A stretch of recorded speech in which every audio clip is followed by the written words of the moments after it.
नमस्कार दोस्तों, स्वागत है आपका हमारे चैनल पे। जी हाँ दोस्तों, आज जानेंगे पूरे दिन की बड़ी खबरें, ब्रेकिंग न्यूज, हेडलाइंस और ताजा खबरें।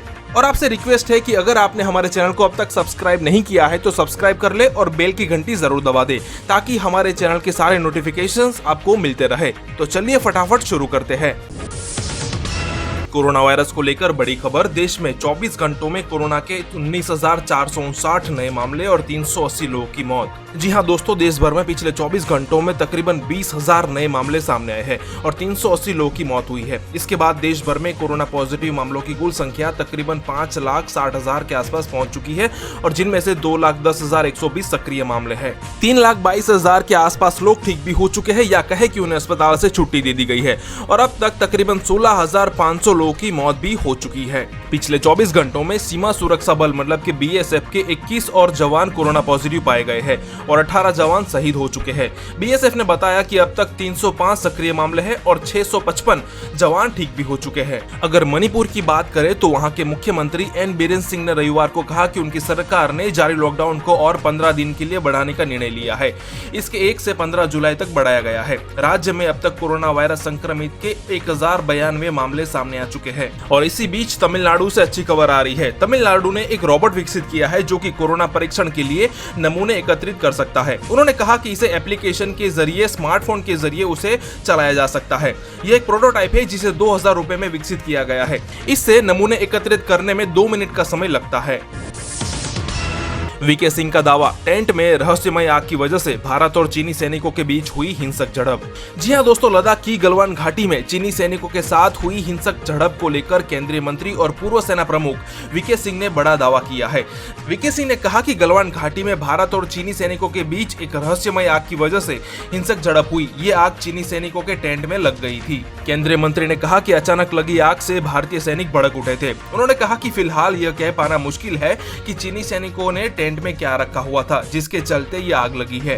हालांकि वीके सिंह का यह दावा उस बात से बिल्कुल उलट है जिसमें कहा गया है कि चीनी सैनिकों के पीछे न हटने की बात पर भारतीय सैनिकों ने टेंट उखाड़कर फेंक दिए थे। वीके सिंह ने एक न्यूज चैनल से बातचीत में कहा कि गलवान घाटी या फिर कहे कि गलवान नदी का 7 से 8 किलोमीटर का इलाका हमारे पास है।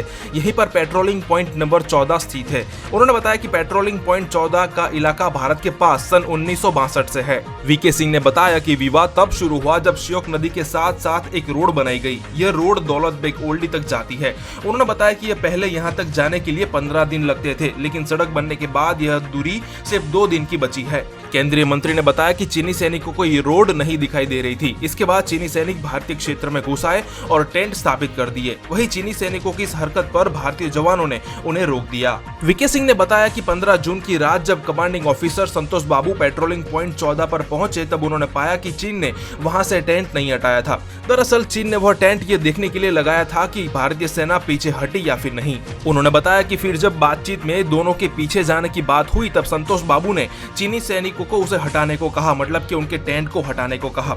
वीके सिंह के मुताबिक चीनी जवान टेंट हटा रहे थे कि अचानक उसमें आग लग गई। हालांकि अभी तक ये साफ नहीं हो पाया कि चीनियों ने टेंट में क्या रखा था। वीके सिंह ने कहा कि इसके बाद ही सैनिकों के बीच पहले बहस हुई और उसके बाद हिंसक झड़प तक पहुंच गई। वीके सिंह ने आगे बताया कि इस झड़प के दौरान चीनी सैनिकों ने और जवानों को बुलाया। इस पर भारत ने भी अपने अतिरिक्त जवानों को बुला लिया। उन्होंने बताया कि दोनों पक्षों के बीच हिंसक झड़प हुई और इसमें 20 भारतीय जवान शहीद हुए और इस घटना में चीन के तकरीबन 43 जवान भी हताहत हुए। उन्होंने बताया कि चीनी सैनिकों के हताहत होने की संख्या अधिक भी हो सकती है। न्यूयॉर्क में कम हुआ कोरोना वायरस का असर, एक दिन में सबसे कम 5 लोगों की मौत। जी हाँ दोस्तों, अमेरिका में कोरोना वायरस से कभी सबसे प्रभावित रहे न्यूयॉर्क राज्य में शनिवार को इस घातक वायरस से महज 5 लोगों की मौत हुई है। राज्य में 15 मार्च के बाद से एक दिन में मरने वालों की यह सबसे कम संख्या है। शनिवार से एक दिन पहले 13 लोगों की मौतें हुई थी। अप्रैल में वैश्विक महामारी के चरम पर पहुंचने के दौरान कोरोना वायरस से एक दिन में तकरीबन 800 लोगों की मौत हो रही थी। न्यूयॉर्क राज्य के आधिकारिक आंकड़ों के अनुसार कोविड-19 से हुई मौतों के मामले में न्यूयॉर्क अब भी देश में सबसे ऊपर है। अब तक कुल 25,000 लोगों की मौतें वहां पे हो चुकी है। इन आंकड़ों में वो लोग भी शामिल हैं जिनके इस बीमारी से मरने जाने की आशंका जताई जा रही है। इसी बीच 900 से कम मरीजों को कोविड-19 के चलते शनिवार को अस्पताल में भर्ती कराया गया था, जबकि अप्रैल में यह आंकड़ा 18,000 से अधिक था। और उसी के साथ न्यूयॉर्क के गवर्नर ने आगाह किया है कि अगर न्यूयॉर्क वासी लापरवाही बरतेंगे और सामाजिक दूरी एवं मास्क पहनने संबंधित नियमों का पालन नहीं करेंगे तो यह संख्या फिर से बढ़ सकती है। बड़ा खुलासा, गलवान में मारे गए चीनी जवानों पर चीन की चुप्पी से परिजन परेशान, या फिर कहे कि चीनी नागरिक परेशान। जी हां दोस्तों, भारत चीन सीमा पर गलवान घाटी में हिंसक झड़प में मारे गए अपने जवानों के बारे में चीन ने अब तक कुछ नहीं बताया है। अमेरिकी मीडिया रिपोर्ट्स के मुताबिक चीन की कम्युनिस्ट पार्टी के फैसले और सरकार की चुप्पी से अपने प्रियजनों को खोने वाले परिवार अब तक परेशान है। मीडिया न्यूज के मुताबिक मृतक जवानों के परिवारजनों को चुप कराने में चीन की सरकार को खासी मशक्कत करनी पड़ रही है। मीडिया रिपोर्ट्स के अनुसार दरअसल मृतकों के परिजनों का धैर्य जवाब देने लगा है और अब वे वीबो सहित अन्य प्लेटफॉर्म पर जाकर अपने गुस्से एवं खींच का इजहार कर रहे हैं। दरअसल 15 जून की घटना के बाद भारत ने स्वीकार किया था कि उसके 20 जवान शहीद हुए हैं, लेकिन चीन अब तक गोलमाल तरीके से कहता आ रहा है कि उसके केवल कुछ ही अधिकारी मारे गए हैं। वहीं भारत सरकार ने चीन के 43 जवानों को मारने का दावा किया है। चीन की सरकार हालांकि अपने मृत जवानों की संख्या पर मौन है, लेकिन वहां के सरकारी अखबार के मुख्य संपादक हु सीजिन ने खुलासा किया है कि लद्दाख में दोनों पक्षों में हिंसक झड़प के दौरान बड़ी संख्या में चीनी जवान भी मारे गए हैं। कोरोना वायरस महामारी की सबसे ज्यादा मार झेल रहे 3 देश, सूची में भारत का नंबर ब्रिटेन से पहले। जी हां दोस्तों, चीन के वुहान शहर से फैली इस महामारी की अमेरिका, ब्राजील और रशिया पर सबसे अधिक मार पड़ी है। इसके बाद भारत में कोरोना के तकरीबन 5,30,994 मामले आ चुके हैं। भारत में 16,000 से अधिक लोगों की इस वायरस से मौत भी हो चुकी है। अमेरिका में तकरीबन 25,97,000 लोग संक्रमित हो चुके हैं, जबकि अमेरिका में 1,28,000 से ज्यादा लोगों की मौतें हो चुकी है, जो दुनिया में सबसे ज्यादा है। ब्राजील दूसरे नंबर पर है, जहां कोरोना से 13,15,942 लोग संक्रमित हो चुके हैं और इस लैटिन अमेरिकन देश में तकरीबन 58,000 मौतें हो चुकी है। अमेरिका, ब्राजील के बाद रशिया कोरोना से सबसे ज्यादा केस मिले हैं। यहाँ 6,35,000 लोग संक्रमित है, लेकिन मौत की संख्या यहाँ 10,000 से कम है। 5वें स्थान पर ब्रिटेन है, जहाँ कोरोना के 3,10,000 मामले रिपोर्ट हो चुके हैं। हालांकि यहाँ 44,000 से अधिक लोग अपनी जान गंवा चुके हैं। पाकिस्तान में कोविड-19 के 4,072 नए मरीज मिलने के बाद देश में संक्रमण के मामले बढ़कर 2 लाख के पार पहुंच चुके हैं। इसके साथ ही पाकिस्तान दुनिया का 12वां देश बन गया है, जहां कोरोना के 2 लाख से अधिक मामले सामने आ चुके हैं। बीते 24 घंटों में 83 लोगों की मौत के साथ मृतकों का आंकड़ा बढ़कर 4,118 पहुंच चुका है। अनंतनाग में सुरक्षा बलों ने ढेर किए 3 आतंकवादी। दक्षिणी कश्मीर में इस महीने 36 का हुआ सफाया। जी हां दोस्तों, दक्षिणी कश्मीर में अनंतनाग इलाके में सुरक्षा बलों और आतंकवादियों के बीच हुई मुठभेड़ में 3 आतंकवादी मारे गए हैं।